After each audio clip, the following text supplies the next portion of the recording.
Welcome to the second episode of the Nod-Krai Exordia series. In today's video, we'll be talking about the Knights of Favonius, a Mondstadt faction that will be relevant in the Song of Welcome Moon patch.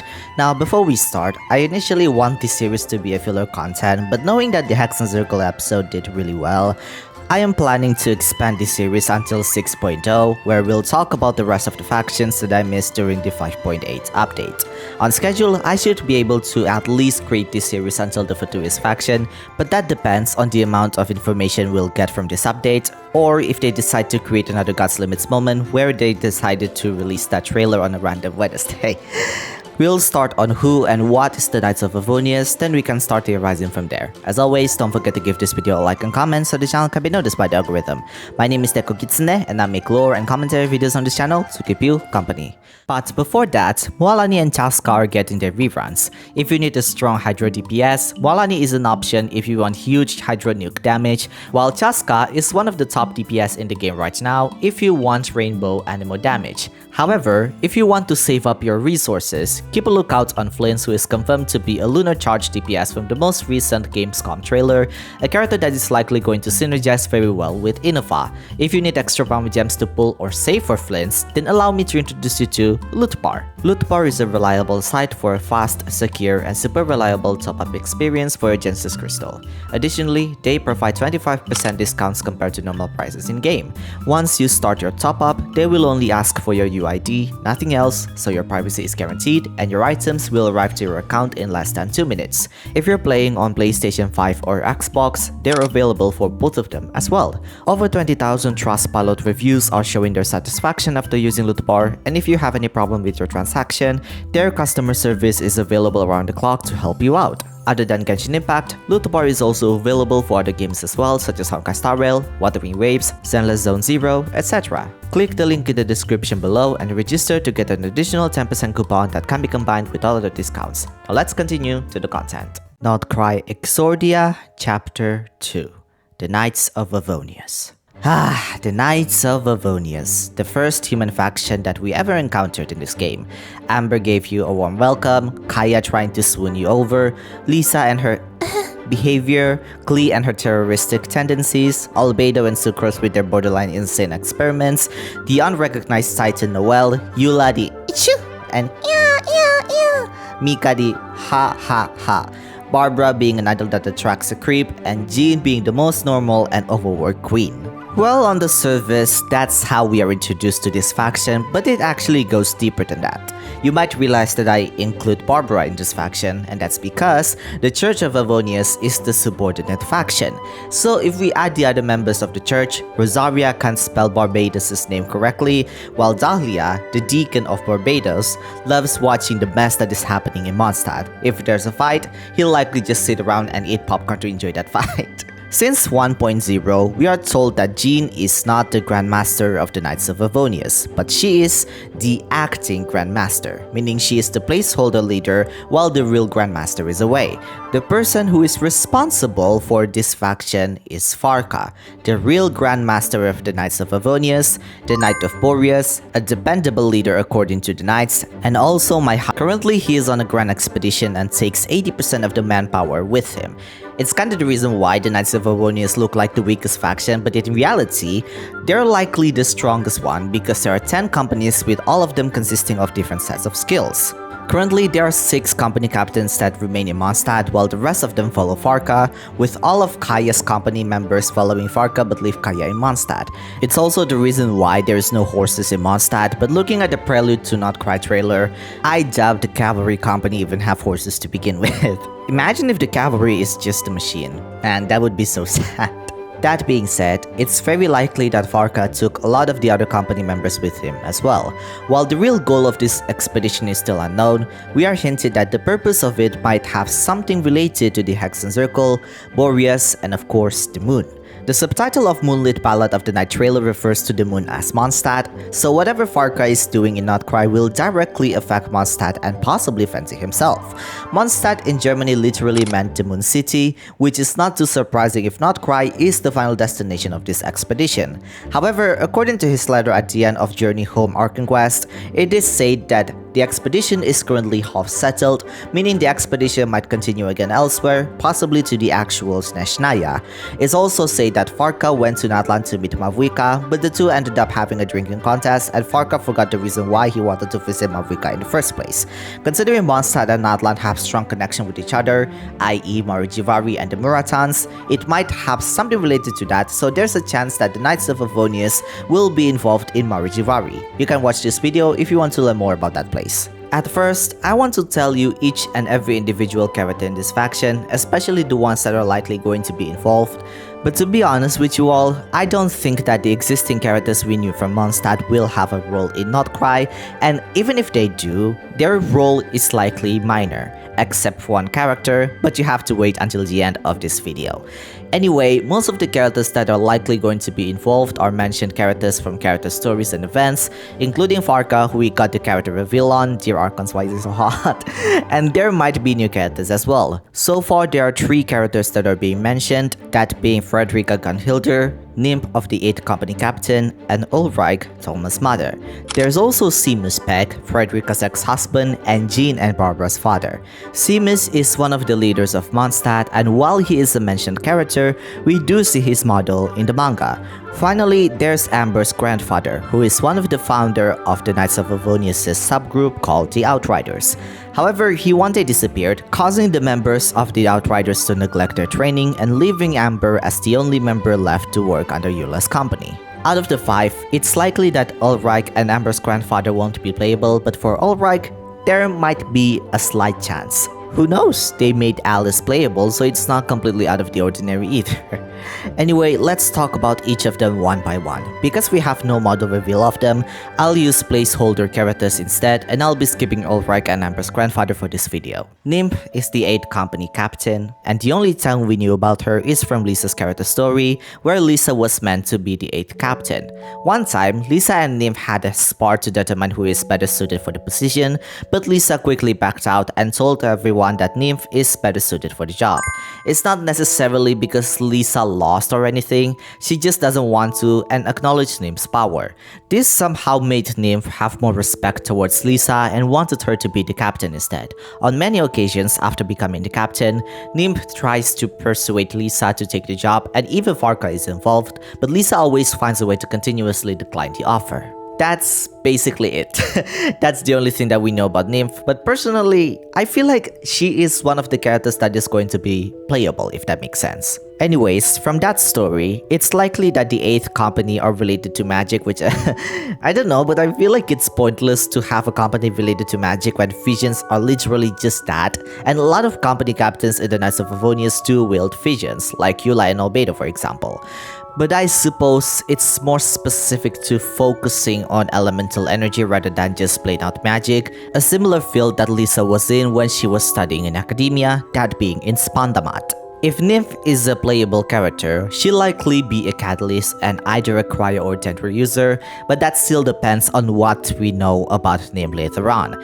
In any case, out of all the mentioned characters, Nymph has the least information we have from this list, and she was never mentioned again, but of course, we'll likely meet her in Nod-Krai regardless. Seamus Pegg is the Seneschal of the Church of Favonius and one of the leaders of Mondstadt. Seneschal basically meant a senior position of a court. In earlier translation, Seamus Pegg goes with another name called Simon Page, but this was soon reverted back to Seamus Pegg in version 1.4. Anyway, before he became the Seneschal, he used to be an adventurer and marry Frederica, but whether he married Frederica before or after he became the Seneschal, we still have no idea on that. Anyway, Seamus is currently confirmed to take part in Varka's expedition as per Barbara's voice line. It's also said that you need Seamus' permission to board the Holy Lyre, but because he already left the church prior to the traveler's arrival, borrowing it is impossible at this current moment. While it's not confirmed, you likely could borrow it from the stand-in Seneschal named Cardinal Calvin, mentioned in Barbara's Hangout quest, where she said that he is doing all of the work while Seamus is away. Basically, if Jean is the overworked queen in the Knights of Favonius, Calvin is the overworked king in the Church of Favonius. He even had a mental breakdown when the Holy Lyre was stolen, and according to Barbara, that's the last time she even saw him. Poor Jean and Calvin, give them some break. Anyways, we saw what he does in the manga, and basically, he attended a meeting with the Fatui that consists of him, Diluc, Kaya, Dottore, and his underling named Krupp, who Dottore personally unalived, then turning him into a robot. In the meeting, the Fatui demanded to recruit some of the young people from Mondstadt, but knowing the Fatui's history with the children they've recruited from the past, the Seneschal demanded for the Grand Master of the Knights of Favonius to be informed first. Now, you may ask, why can't they just decline the offer? Well, that's because there was once a wild dragon named Arsa the Drake, the same dragon that became Vanessa and her tribe's opponent in a gladiator battle during Mondstadt's aristocracy. This is also the same dragon that slain Diluc's father Creepus, and not long after that, was slain by a Dottore, making Mondstadt indebted with the Fatui for slaying such a monster. In any case, that's literally the only role that we know about Seamus for now, but it's safe to say that we will meet Seamus in Nod-Krai knowing that he is still alive according to Varka. As for whether he is playable or not, he might, and if he is, he'll likely be an animal healer or support. But there's also a chance that he might be Hydro, given Jean and Barbara are raised by different parents.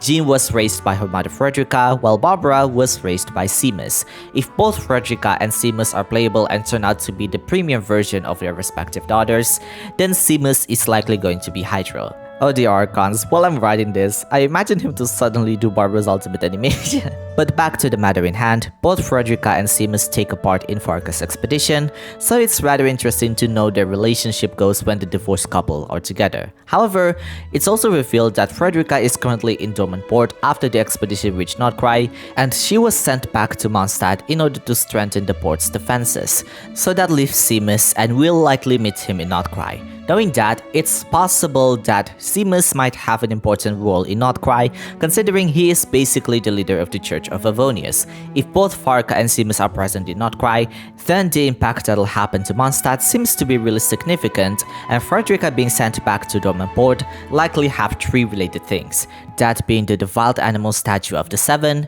Dandelion Sea, and the moon itself. Anyways, this comes to the next section. Frederica Gunnhildr is the Alder Knight of the Knights of Favonius and is the previous owner of Jean's current outfit. It's also implied that Seamus kept the outfit and was found by Barbara when she was sorting clothes in her room, mistaking it to be her sister's. Frederica eventually gave it away to Jean, and knowing the lore behind this game, we can safely assume that both Frederica and Seamus are still on good terms in one way or another at least. If I can describe it, probably something on the lines of how the HSR community portrays Aglaia and an Axis relationship. But anyway, Frederica is said to be the second in command in Varka's expedition, and given such position, she is likely the Vice Grandmaster of the Knights of Favonius, considering Jean is the current acting Grandmaster. However, this is just a very wild guess, so don't take it too literally. There is no explanation on what her title meant anyway, but we'll likely learn about it later. Generally speaking, everything we know about Frederica is a lot lesser than Seamus, but we can theorize on what her role might be in the Song of Welkin Moon update. So as I already told you, Frederica is currently in Dormant Port to strengthen its defenses after Varka learned more clues regarding his expedition. Considering the second in command is being ordered to return, this means that what happens in Dormant Port will likely be related to what is going to happen in Nod-Krai. Now there's almost little to no information about this place other than the Abyss Order was involved relating to a hidden cargo being shipped to Liyue. This however was soon handled by Eula and Yanfei, who happened to have a client in Dormant Port at the time. It's also speculated that the wild animal statue belongs to this area, and while the cargo might be related to the statue, it was not the main cause because the statue was already stolen around 500 years ago, where Clothar was personally involved in deviling the statue. Anyway, that's not the main point here. The point is that Frederica is likely tasked to return in order to strengthen its defenses from possibly the Abyss Order, considering they were involved in Dormant Port in the past. Either that or the Wild Hunt will likely appear in Dormant Port as well, because here's the thing, there's one mysterious area that has always been rather ambiguous in this game, and that is the Dandelion Sea. According to Dahlia's explanation, Dandelion is described as that souls who are reborn, which now connects to the book called The Fox in the Dandelion Sea. You see, this book talks about a hunter who met a beautiful fox that can transform herself into a girl with eyes of glass or jewel and long black hair. He taught the fox's son human language, and in return, the hunter will learn the power to transform. However, at the end of the story, the fox turned the hunter into a dandelion, and the hunter woke up from his dream after his petals were being blown away. The funny thing about this book is that not only the fox might or might not remind you of Columbina, but also match with the imagery in the moonlit ballad of the night trailer, where the third moon, likely the frost moon in this case, is imagined as a fox. The imagery of foxes and wolves are quite common in Mondstadt anyway, so Frederica's return in Dormanport seems to be a rather important role that will affect the entirety of Teyvat. She also did not appear in the Paralogism Archon quest for some reason, and mind you, Frederica already arrived in Mondstadt prior to Paralogism events anyway, so it's rather interesting to know. This could also imply that what will happen in Dormanport will be a lot more dangerous than what happened during Durin's attack. Anyway, if she's playable, then she'll likely be an animal character. But if she's not, then she'll likely be a cryo character. This actually relates to the lore a little bit, which comes to the next section, Varka. Generally speaking, I should probably just skip Varka because I already told you everything we knew about him in my last video about the moonlit ballad of the night trailer. However, we do have decent information about him already, and we can theorize everything we know about him from there. You can watch this video if you want the more general lore about Varka, but you can just skip if you don't want to. First, and the most important part of all, he is a hot man, not as hot as I'll hate them. And secondly, he is the Knight of Boreas, meaning the wolf's gravestone he has was personally gifted to him by Boreas. Now, for Boreas himself, his physical body died, but his spirit remained, and he decided to watch over Mondstadt in a form of wolf spirit covered with wind and ice. Varka is said to occasionally visit Wolfendom to talk with Boreas before he embarked on his expedition, and Varka knew who Razor's parents were, hence the Wine Lesser Fest event where it mainly focuses on Razor's background. He is also known to be one of the strongest people in Mondstadt, with Tartaglia calling him as the Titan of the Knights of Favonius, and Barbara reassuring herself that Seamus will be fine with Varka's leadership. Now, while it's not clearly stated in-game, Boreas himself could likely hail from either Seneschal or Nod-Krai, given the wolf's gravestone lore doesn't specify the first Knight of Boreas to be from Mondstadt either. It's also unknown who Boreas got his power from, so the likeliest answer is of course, the moon. Both wolves and the moon have strong connection with each other based on the moonlit bamboo forest anyway, and this somehow supported with how the wolves live in Mondstadt, a city that is literally translated as the Moon City in Germany. Now, what could Varka possibly want with the moon? What is his expedition for, and what does it have to do with Boreas? I tried to find everything that connects Mondstadt to Seneschal lore, but there's one answer that came to mind. You see, the wolf's gravestone's lore is interesting because it talks about a Knight of Boreas and his wolf companion. Neither of them seems to hail from Mondstadt, as I already told you earlier, and if Boreas really do hail from either Seneschal or Nod-Krai, then Varka's expedition could likely relate it to him. His involvement could likely relate to the tripartite conference he did with the Hexen Circle as well, reaching an agreement that the Hexen Circle will protect the people of Mondstadt in their time of need, but came at a price of whatever they're doing with the expedition, and also relating to Boreas. I came here for the moon, or in subtitle, Varka came to Nod-Krai for Mondstadt, so whatever the moon's power does will heavily impact Mondstadt as a whole. It's interesting to think about because the fox and the cryo symbolism in Moonlit Ballad of the Night is very strong and frequent, meaning that Varka came to Nod-Krai in order to preserve the Frost Moon from being unalived by the Fatui.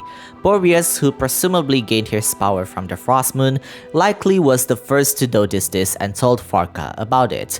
And this is just a very crazy theory, but what if Mondstadt's land is also the same like Nod-Krai, where the land is also part of the Frost Moon? Just a crazy idea, I don't have evidence with me myself. But back to Varka again. We'll likely meet him in the next update as he already gave us a letter, and the only thing that we have to do next is to meet him in a tavern called the Flagship Tavern, presumably in Lempo Isle where Idol's workshop also reside, or likely in Nasha Town. Either that, or it could likely be in Blue Ember Lake, where this mysterious place is still unknown to most of us. Now, we obviously know that Varka is an animal claimer, and judging from his lore, it is clear that he is going to be a main DPS. If you ask me, I don't think he'll have the lunar mechanic because we know that he has a vision, not a moon wheel. Unless they made Columbina work with anyone and trigger lunar reaction regardless of the element, I can only imagine Varka as a super buffed nuke DPS like Hoyo, or he could have a strong synergy with Cryo's world given Boreas also wield both Cryo and Anemo. That being said, he'll likely be a fast and agile character based on Boreas' movement, and he might have strong crowd control as well. Other could be that he is an elemental master with swirl DPS and the swirl can crit. Something like Sucrose, but instead of just a driver, he's both the driver and the DPS. Is also the reason why I said Frederica might be a cryo character, because knowing how this game works, they usually release a character that will synergize really well with the character on the next banner, so if Frederica and Seamus are going to be playable, at least one of them should be cryo and Anemo. But again, we'll see how things go. Generally speaking, we finally reached the end and there's no more characters that we can talk about. However, this member is actually the one I want to talk about the most because I initially wanted to include her in my previous Nod-Krai Exordia video, but I ended up not including her in the list because it's extremely raw and I need time to cook up with this part. So, allow me to introduce you to the final character that I want to talk about in this video, Lisa. Now, one thing that I always find so interesting about this game is the existence of Lisa, one of the weakest characters in the game, yet portrayed so differently in lore. The Hexen Circle is known to be a secret society, and only select people know about this organization, which should include the important and high ranking of the Knights of Favonius. That being said, it's very unlikely that most of the members know about the Coven, yet Lisa, who is just a librarian, knew about them. Also, unlike in my Hexen Circle video where I made their title based on who they are, the Purple Rose Witch is literally Lisa's title, and she herself seems to hide what this title meant because the only time she mentioned this is during her final Ascension line where she puts her axe to conceal her true identity. Now, it's no secret for us the players that the Knights of Favonius and the Hexen Circle are involved with each other. Lisa was given permission to enter the restricted zone of the Knights of Favonius library, and we soon learned that this restricted section is the Imaginary Theater, a place created for Ander's daughter, the writer of the Boar Princess. That being said, Alhaitham, yes, my husband, said that most of the books in the theater are storybooks, which could mean that these books are written by Ander's daughter herself. Now, don't you find it interesting how the restricted part of the library is actually a place filled with storybooks? I always believed that the rest of the Pale Princess and the Six Pygmies could likely be hidden in the Imaginary Theater, to the point that Lisa struck the Abyss Mage in her story quest. It's been 5 years since that quest, and because the developers say they're filling in the loose threads of Genshin's lore, then the Song of Welkin Moon could likely address what this book is all about, along with the rest of its volume. So, where am I going with this? Is it just because of the book? Well, not really. You see, this section should have been in the Hexen Circle episode, but the reason I chose not to include it was because I need more time to research. There's always this theory that Lisa could likely be the successor of Ander's daughter, and at first I didn't really believe it until I read Lisa's whole lore. In her third character story where it talks about Nymph, it reveals Lisa's full name as Lisa Minchi, and her fondness for books now clicked on me. Her rose symbolism and Ander's daughter's rose symbolism now makes a lot of sense because in the Boar Princess, the book's cover is a rose, which is weird because there's no relation between the characters in the book with roses. Not only that, we still have no idea what Ander's daughter's full name is because in the Simulanka event, it was the first we get a reveal of Ander's daughter's full name, Anya M. Ander's daughter. However, Ander's daughter ended up using her middle name as her codename, but it's not revealed in the game what the M stands for. Ander's daughter's name derives from the mother of a Danish writer named Anne-Marie Ander's daughter, but in the game, the name changed to Anya M. Ander's daughter. So what if M stands for Minchi instead? This could explain Lisa's critical understanding in knowledge because according to Barbaloth, Ander's daughter's understanding with how the world of Teyvat works is sometimes a lot more accurate than astrology. This is the same thing with Lisa, who, even though not knowing the truth behind visions, is aware that there's a price needed to be paid when one obtains a vision. She has even grown fearful of it. Her 5th character story also has a line that is just as eerie. Before demanding too many miracles from the gods, first consider if you are willing to pay the price they ask. This mindset is not common, as a lot of people in Teyvat, including the playable characters, just knew that being gifted a vision means it's a blessing from the gods. But not Lisa, as she somehow knew that it can't be this easy to receive this sort of power. And she is right about it, because out of all characters, the way Lisa received her vision is so easy. All she did was, I wish I had a vision. And just like that, the 4 shades are like, yes queen, and grant her a vision. I talk about fate and the false sky plenty of times already, and it's heavily implied by Skirk as well that the Stella Fortunas don't just die out when someone passes away, but rather evolve. When I also say that receiving a vision means selling their soul to the world, meaning those who obtain visions will forever be bound to the skies of Teyvat.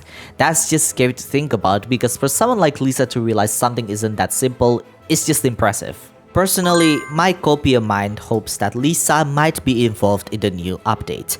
Maybe not necessarily in Nod-Krai, but maybe in Domanport, where the Dandelion Sea will be involved as well. There's just so much mystery behind her, and for someone as powerful as her can't be this trivial in the story.